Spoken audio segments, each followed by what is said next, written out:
है, मुक्ति गौण है, मुक्ति प्रधान नहीं है। तो इसलिए मनुष्यत्व मुमुक्षुत्व, मुमुक्षुता आना, सचमुच में मुझे मुक्ति ही चाहिए, मुक्ति चाहिए। इसलिए कहते हैं एव भगवान दुर्लभम त्रयम एव एतत्। एव शब्द सब में है, मनुष्य में भी एव है, मुमुक्षु में भी एव है, और महापुरुष संश्रय एव है। एव का मतलब निश्चित रूप में यही चाहिए, इसके बिना काम चलेगा नहीं। इसलिए कहते हैं प्रतिबोधित बोध विदितम मतम अमृतत्वम इति विन्दते, आत्मना विन्दते वीर्यम विद्या विन्दते अमृतम। जिसका हृदय में वीर्य प्राप्त होता है, बल प्राप्त होता है, वो ही विद्या से वो अमृत तत्व को प्राप्त कर लेता है। ये जो वीर्य है, शक्ति है, बल है, मन का बल होता है। मन का बल के कारण ही कोई ऐसे डॉक्टर है, वो जा करके आर्मी में गया, आर्मी में जा करके वहां पर डॉक्टर से अपने विद्या से आर्मी लोगों का शरीर ठीक करता था। अब VRS ले लिया 15-20 साल का बाद, उसके बाद फिर आ करके जितना पैसा है उसमें संतुष्ट हो गया, मुझे और नहीं चाहिए। तो क्या करना चाहिए, 20 रुपया, पहले 10 रुपया था, जबकि सब जगह में सब डॉक्टर लेते थे 300-500 लेते थे देखने के लिए, और वो केवल 10 रुपया में वो सबको सेवा करता था। 10-20 साल का बाद फिर वो 20 रुपया लेना शुरू किया, तो वो 20 रुपया जबकि लोग 5,000 लेते हैं, तो वो 20 रुपया में और चल नहीं पाया। जब स्कूटर में जाता था, अभी उसको फिर लास्ट में चल नहीं पाता था, तब जाके बुढ़ापा में गाड़ी में, कार में लेके जाते थे ड्राइवर, और उनको लेकर के मरीजों का पास पहुंचाते थे और वो सेवा करता। तो जो विद्या डॉक्टर का था, वो विद्या लोग सेवा, जन सेवा, जनता जनार्दन है, परमात्मा परमेश्वर है, ये विद्या से उनका सेवा करूंगा, और मुझे जितना ईश्वर कृपा से धन मिला है मैं उसमें संतुष्ट हूँ। क्या क्या आज ऐसे जो वेदांत शास्त्र हम पढ़ते हैं, हम क्या कह सकते हैं कि हमको जितना धन मिला है वो हमको पर्याप्त है। हमारा बेटा हमको जितना मैंने उसको पढ़ा लिखा करके कमाने के लिए कर दिया हूँ, और वो कमाता है और वो ही हमारा घर चलाता है, मेरा पैसा क्या होगा। और उसका जो इंटरेस्ट आता है, वो इंटरेस्ट को जब अपना उसमें से ना देना तो ठीक है, तो कम से कम उसका इंटरेस्ट तो कम से धर्म कर्म में लगा दे, उसको भी नहीं कर पाते। जब नौकरी किया, पैसा रोजगार किया, उस समय 10 भाग से 1 भाग शास्त्र कहता है देना चाहिए, उस समय नहीं दिया, वो धन रहा। जब रिटायरमेंट हो गया, वो धन रहा। उसका भी इंटरेस्ट आता है, उसको भी सेवा में लगाना, वो भी नहीं हो पाता है। तो ये जो शास्त्र में आया, आत्मना विन्दते वीर्यम, जिसका हृदय वो शक्ति प्राप्त करता है कि हम त्याग कर सकें।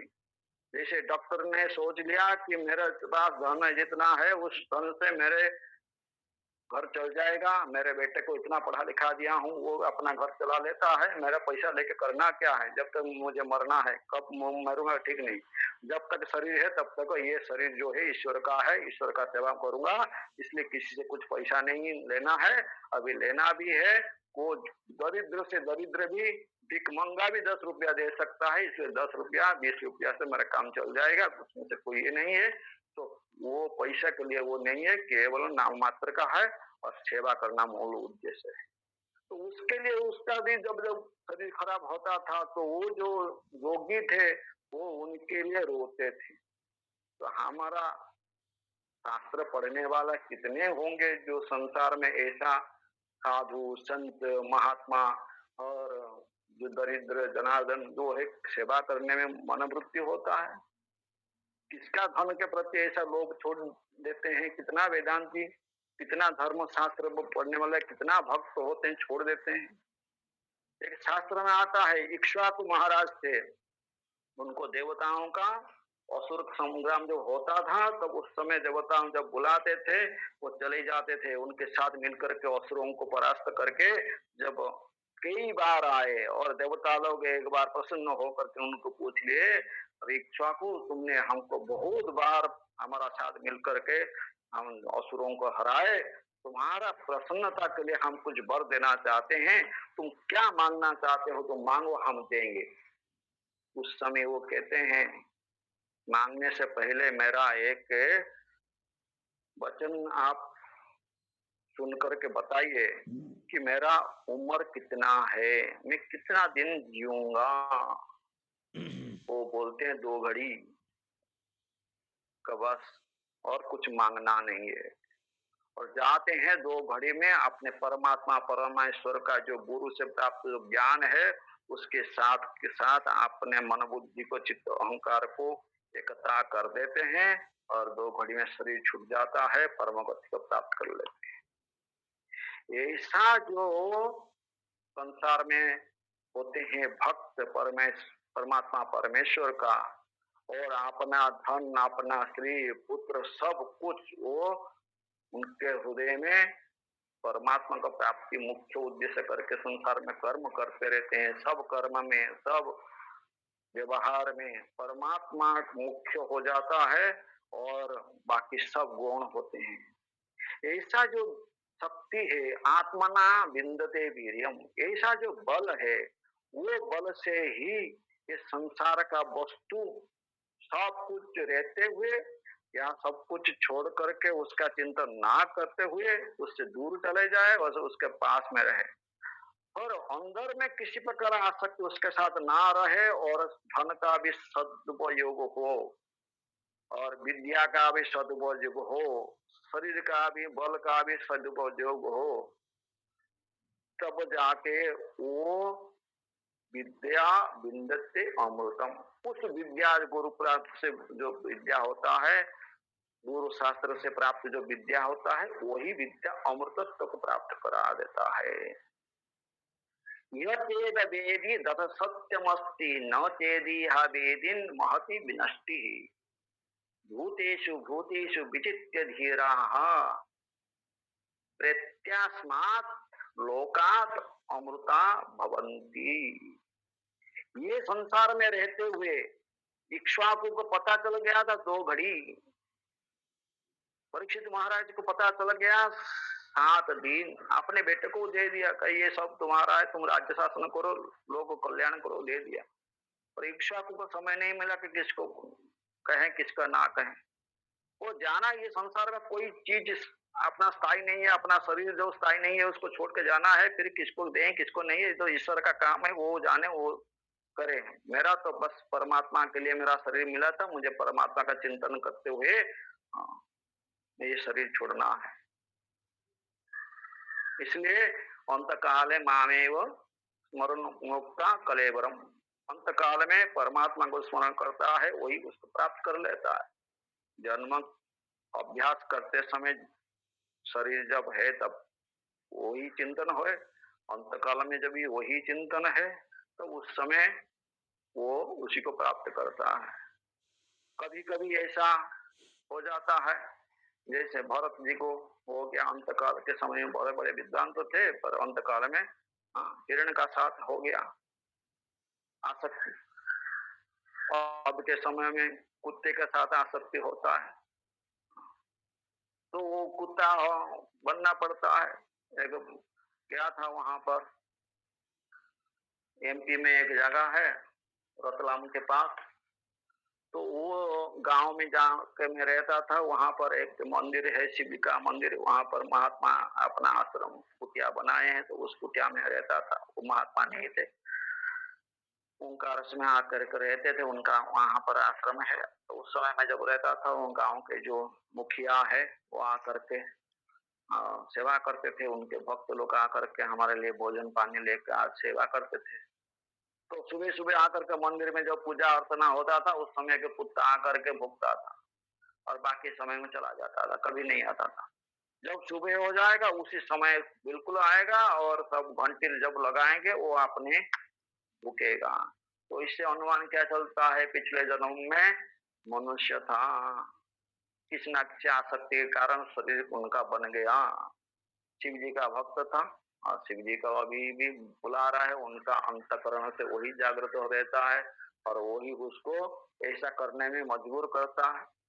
इसी प्रकार जैसे भरत जी जान लिए मेरा शरीर अभी हो गया है हिरण का शरीर, मैंने गलती कर दिया, इतना दया भी करना नहीं चाहिए जैसे कि आसक्ति हो जाए। हाँ, तो आजकल के सब कुत्ते को भी जितना प्रेम करते हैं, पिता माता जो है उनको इतना प्रेम नहीं करते। अपने बच्चे को भी इतना नहीं प्रेम करते, बच्चे को नौकर नानी को हाथ में छोड़ देते हैं और कुत्ते को पकड़ करके घूमते रहते हैं। ये क्या है संसार में, बोले ये सब आसक्ति का परिणाम है।